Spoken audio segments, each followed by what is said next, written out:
یرمیا باب نمبر 4۔ توبہ کرو، رب فرماتا ہے، اے اسرائیل، اگر تو واپس آنا چاہے تو میرے پاس واپس آ۔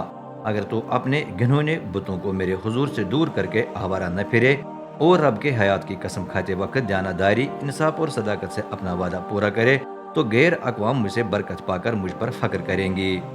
رب یہودا اور یروشلم کے باشندوں سے فرماتا ہے، اپنے دلوں کی غیر مستعمل زمین پر ہل چلا کر اسے قابل کاشت بناؤ۔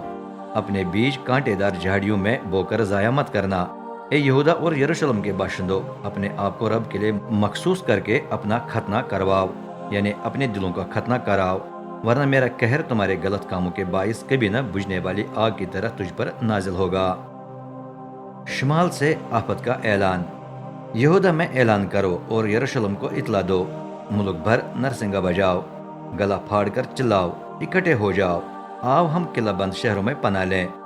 جھنڈا گاڑ دو تاکہ لوگ اسے دیکھ کر سیون میں پناہ لیں۔ محفوظ مقام میں بھاگ جاؤ اور کہیں نہ رکو، کیونکہ میں شمال کی طرف سے آفت لا رہا ہوں۔ سب کچھ دہڑام سے گر جائے گا۔ شیر ببر جنگل میں اپنی چھپنے کی جگہ سے نکل آیا، قوموں کو ہلاک کرنے والا اپنے مقام سے روانہ ہو چکا ہے تاکہ تیرے ملک کو تباہ کرے۔ تیرے شہر برباد ہو جائیں گے اور ان میں کوئی نہیں رہے گا۔ چنانچہ ٹاٹ کا لباس پہن کر آہوزاری کرو، کیونکہ رب کا سخت غضب اب تک ہم پر نازل ہو رہا ہے۔ رب فرماتا ہے، اس دن بادشاہ اور اس کے افسر ہمت ہاریں گے، اماموں کے رونگٹھے کھڑے ہو جائیں گے اور نبی خوف سے سن ہو کر رہ جائیں گے۔ تب میں بول اٹھا، ہائے ہائے، اے رب قادر مطلق، تو نے اس قوم اور یروشلم کو کتنا سخت فریب دیا جب تو نے فرمایا تمہیں امن و امان حاصل ہوگا، حالانکہ ہمارے گلوں پر تلوار پھرنے کو ہے۔ اس وقت اس قوم اور یروشلم کو اطلاع دی جائے گی، ریگستان کے بنجر ٹیلوں سے سب کچھ جلسانے والی لو میری قوم کے پاس آ رہی ہے، اور یہ گندم کو پھٹک کر بھوسے سے الگ کرنے والی مفید ہوا نہیں ہوگی، بلکہ آندھی جیسی تیز ہوا میری طرف سے آئے گی، کیونکہ اب میں ان پر اپنے فیصلے صادر کروں گا۔ دیکھو، دشمن طوفانی بادلوں کی طرح آگے بڑھ رہا ہے، اس کے رتھ آندھی جیسے اور اس کے گھوڑے عقاب سے تیز ہیں۔ ہائے ہم پر افسوس، ہمارا انجام آ گیا ہے۔ اے یروشلم، اپنے دل کو دھو کر برائی سے صاف کر تاکہ تجھے چھٹکارا ملے۔ تو اندر ہی اندر کب تک اپنے شریر منصوبے باندھتی رہے گی؟ سنو، دان سے بری خبریں آ رہی ہیں، افراہیم کے پہاڑی علاقے سے آفت کا پیغام پہنچ رہا ہے۔ غیر اقوام کو اطلاع دو اور یروشلم کے بارے میں اعلان کرو، محاصرہ کرنے والے فوجی دور دراز ملک سے آ رہے ہیں۔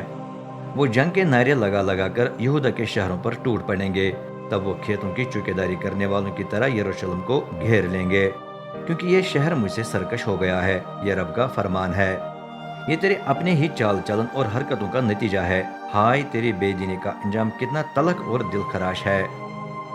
یرمیا کا اپنی قوم کے لیے دکھ۔ ہائے میری تڑپتی جان، میری تڑپتی جان، میں درد کے مارے پیچ و تاب کھا رہا ہوں۔ ہائے میرا دل، وہ بے قابو ہو کر دھڑک رہا ہے، میں خاموش نہیں رہ سکتا، کیونکہ نرسنگے کی آواز اور جنگ کے نعرے میرے کان تک پہنچ گئے ہیں۔ یہ کے بعد دیگرے شکستوں کی خبریں مل رہی ہیں، چاروں طرف ملک کی تباہی ہوئی ہے۔ اچانک ہی میرے تمبو برباد ہیں، ایک ہی لمحے میں میرے خیمے ختم ہو گئے ہیں۔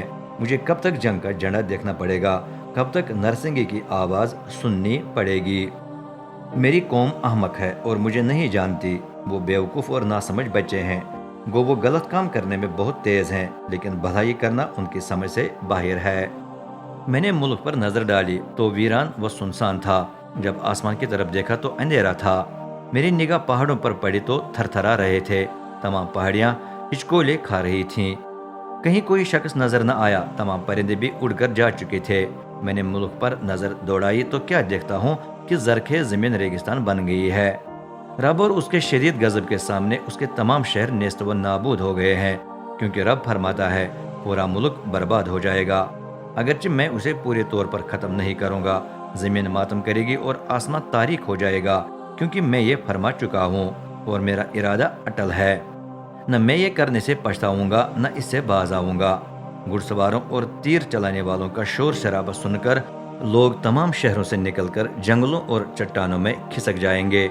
تمام شہر ویران و سنسان ہوں گے، کسی میں بھی لوگ نہیں بسیں گے۔ تو پھر تو کیا کر رہی ہے، تو جسے خاک میں ملا دیا گیا ہے؟ اب کرمیزی لباس اور سونے کے زیورات پہننے کی کیا ضرورت ہے؟ اس وقت اپنی آنکھوں کو سرمے سے سجانے اور اپنے آپ کو آراستہ کرنے کا کوئی فائدہ نہیں۔ تیرے عاشق تجھے حقیر جانتے بلکہ تجھے جان سے مارنے کے در پہ ہیں، کیونکہ مجھے درد زہ میں مبتلا عورت کی آواز، پہلی بار جنم دینے والی کی آہوزاری سنائی دے رہی ہے۔ سیون بیٹی کراہ رہی ہے، وہ اپنے ہاتھ پھیلائے ہوئے کہہ رہی ہے، ہائے مجھ پر افسوس، میری جان قاتلوں کے ہاتھ میں آ کر نکل رہی ہے۔